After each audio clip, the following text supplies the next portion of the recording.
si bien el procedimiento arbitral y el procedimiento judicial se parecen en que hay demanda, contestación, pruebas, alegatos y sentencia o laudo, la forma en que se llevan a cabo todas estas actuaciones procesales son distintas.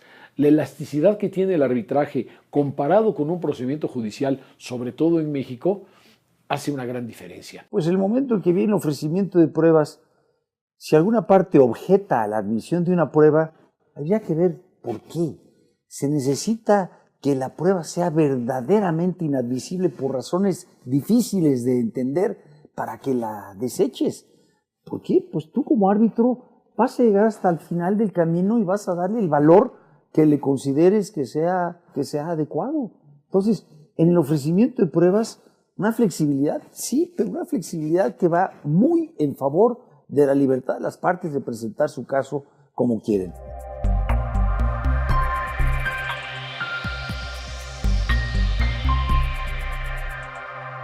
¿Cómo llevar al árbitro a conocer el caso y no perderse entre las ramas? Es un aspecto fundamental para el abogado que se dedica al arbitraje.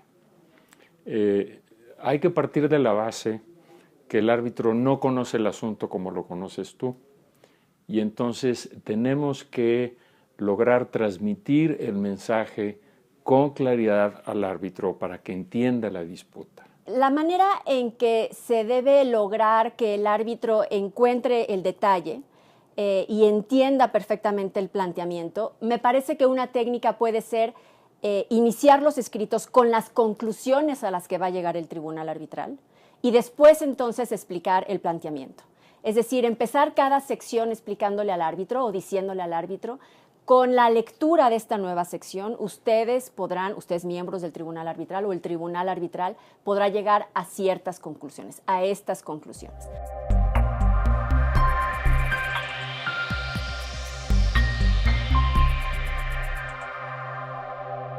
La argumentación jurídica y los escritos es muy importante. Dicen los procesalistas que la demanda es un proyecto de sentencia, pero también dicen que los alegatos son otro proyecto de sentencia. Entonces, ¿qué es lo que queremos obtener? Eso es lo que le tienes que dar al árbitro. Llévalo de la mano a lo que quieres que te resuelva.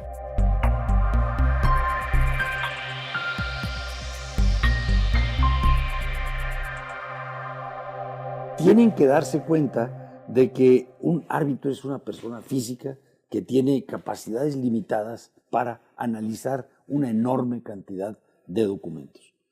Pero en los casos en los que esto se presenta, pues es absolutamente imprescindible el que sean organizados de tal manera que a través de vínculos electrónicos o a través de una organización muy electrónica, el árbitro pueda verdaderamente beneficiarse, obtener un conocimiento de lo que se le pretende presentar.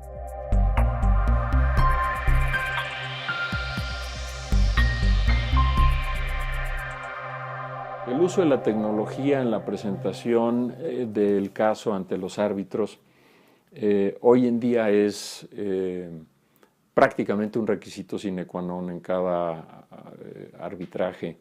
Hoy en día tenemos herramientas tecnológicas que son muy importantes y que facilitan la labor de los árbitros. Tenemos en la audiencia las presentaciones de PowerPoint, videos, una serie de tecnologías que permiten, por ejemplo, al estar haciendo referencia a un argumento, tener un vínculo directo con el anexo dentro de los múltiples anexos que inmediatamente aparecen en pantalla, de tal manera que los árbitros pueden no solamente escuchar una presentación, sino verla visualmente y, como queda el registro, hacer la referencia y la conexión directa a uno de los múltiples anexos que se exhiben, y eso va facilitando la labor del árbitro. Me parece que es muy útil el uso de ligas en los documentos de planteamiento del caso en un arbitraje. Es fundamental que en el desarrollo de los memoriales y de la exposición se vaya haciendo referencia por hecho concreto de los temas y subtemas a los documentos específicos e inclusive la tecnología permite resaltar el aspecto fundamental de un documento en el memorial que posteriormente va a ayudar a la presentación verbal. Precisamente la tecnología, cuando tiene cientos o miles de documentos, es absolutamente indispensable. Tú no puedes trabajar con cientos o miles de documentos en físico, en papel. Tienen que ser organizados electrónicamente, y subrayo la palabra organizados, porque aún electrónicamente, aún con una magnífica tecnología, si no tienes esos documentos perfectamente organizados para que te puedas llegar a ellos y lograr su propósito, pues no tiene sentido. Creo que todavía tenemos mucho que explorar en el tema de uso de tecnologías. Por ejemplo, ahora se ha planteado la discusión de tener que utilizar redes de Wi-Fi o redes de Internet seguras para la transmisión de documentos. Correos electrónicos, direcciones de correos electrónicos que tengan una seguridad en cuanto a seguridad cibernética, una plataforma segura. Todas esas son cuestiones también importantes. Es decir, una cosa es aprovechar la tecnología para que el procedimiento sea más eficiente y otra muy distinta es arriesgar la seguridad del procedimiento haciendo un uso excesivo de estas tecnologías.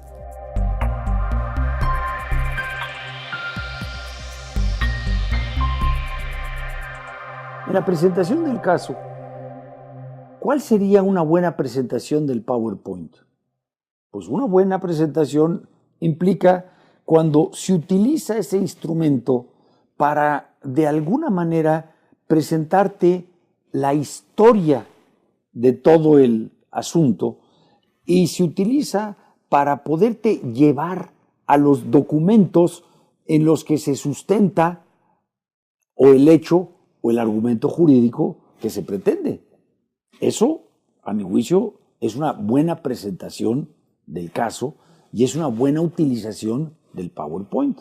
Ahí sí, la presentación en PowerPoint de los peritos siento que es extraordinariamente útil y depende la forma en que lo presenten las partes donde puede ser enormemente convincente.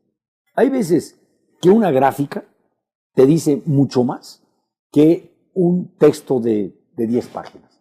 De manera que ahí es en donde el PowerPoint te puede ayudar enormemente a transmitirle al tribunal arbitral la idea que tú quieres de una manera muy objetiva y muy visual. Lo que distingue un buen uso de un mal uso pueden ser distintos aspectos. Por ejemplo, la cantidad de información que contiene cada lámina. ¿Qué tan larga es la presentación? ¿Cuánto le toma al abogado hacer la presentación?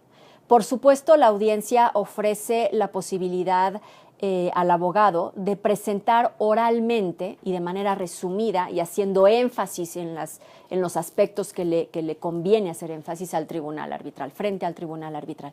Pero no se puede tampoco abusar de esta oportunidad. Una lámina de PowerPoint, a mi juicio, debe de contener en sí misma una idea. Ahora sí que es un flashazo que se le pretende enviar al árbitro.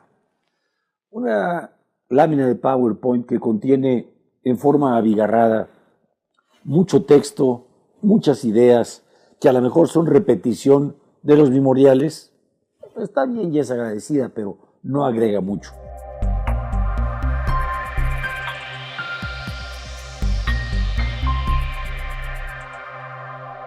Es muy común también que el abogado se encierre en lo jurídico y la parte técnica no jurídica del caso la deje en manos de un perito o la deje en manos de su cliente. El abogado, aunque tenemos educación jurídica nada más, tiene que volverse un poquito más universal en sus conocimientos. En la medida que tú entiendas la parte técnica, como abogado se la vas a explicar a un árbitro que por lo general es abogado y va a entender más o menos lo mismo que tú. Entonces, cuando tú lo entiendes, se lo explicas al árbitro para que también lo entienda. Si el abogado no está compenetrado en esos aspectos técnicos, para lo cual el perito le tiene que ilustrar, no va a poder hacer una presentación adecuada. Y lo más importante, en el momento en que se va a interrogar a los peritos, si no está el abogado penetrado en esos aspectos técnicos, no le va a poder hacer las preguntas adecuadas al perito y las repreguntas al perito contrario para lograr el fin cometido, que es informarle al tribunal esos aspectos técnicos que son relevantes para el caso concreto. Entonces es fundamental que el abogado tenga un entrenamiento con los peritos para que pueda presentar correctamente el caso. Esta interacción y esta enseñanza del perito al abogado le va a permitir, antes de la audiencia, presentar correctamente los memoriales y presentar correctamente los argumentos en la audiencia.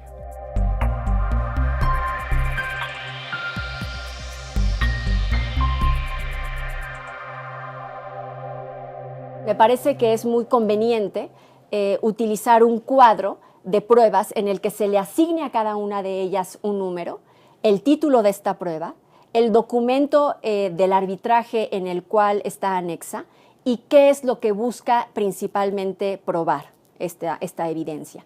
Este cuadro me parece que es útil incluirlo desde el primer escrito y, por supuesto, irlo actualizando en cada uno de los escritos. Entonces, una recomendación que haría al momento de plantear el caso es haber hablado con los peritos y testigos con los que se pueda tener contacto. Las sinergias entre el abogado interno del cliente y el abogado externo que va a llevar el arbitraje presenta un mundo muy especial.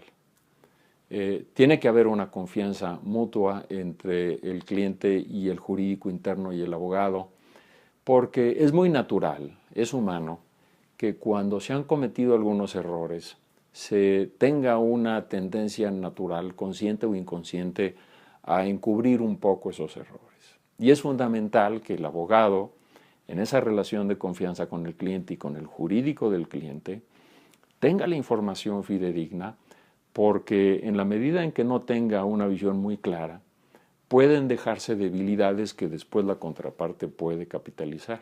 En cuanto al planteamiento del caso, me parece que un gran reto que tenemos los abogados es la sencillez, el planteamiento sencillo del caso. Los abogados utilizamos un lenguaje muy técnico, utilizamos o manejamos casos en algunas ocasiones técnicamente complejos, con muchos hechos, complicados en cuanto a su desarrollo, y el gran reto estará, y ahí se nota de alguna manera la habilidad del abogado, en hacerlo sencillo, en transmitirlo de manera sencilla. El tribunal agradecerá un planteamiento sencillo del caso, y ahí está justamente el gran reto, hacer de algo complicado una historia sencilla. El calendario procesal que en ocasiones presentan las partes, el árbitro se puede dar cuenta de que puede haber alguna iniquidad o que inclusive resulte ser un calendario que es muy corto para la problemática que se está presentando. Y entonces lo ideal es invitar a las partes a reconsiderar esa propuesta de calendario. Finalmente el árbitro puede determinar el calendario para efectos de que haya una equidad entre las partes y sobre todo que el esquema de tiempo le permita a ambas partes presentar todos sus argumentos.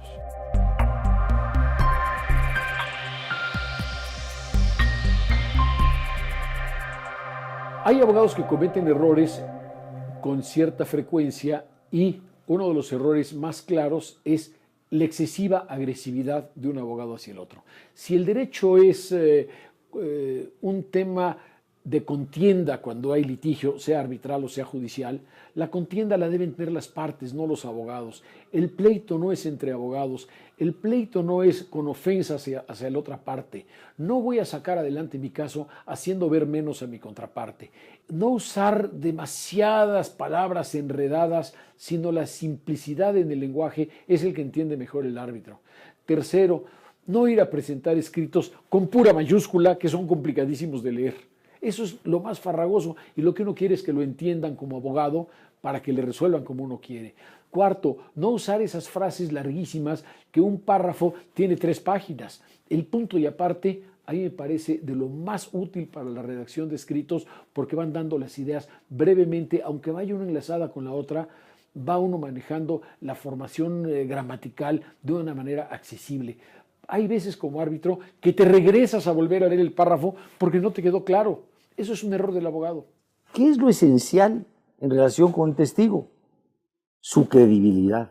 se presenta un documento que obviamente es elaborado no por el testigo, sino por su abogado. ¿Qué credibilidad te puede dar? Ya de entrada estás viéndolo con ojos negativos.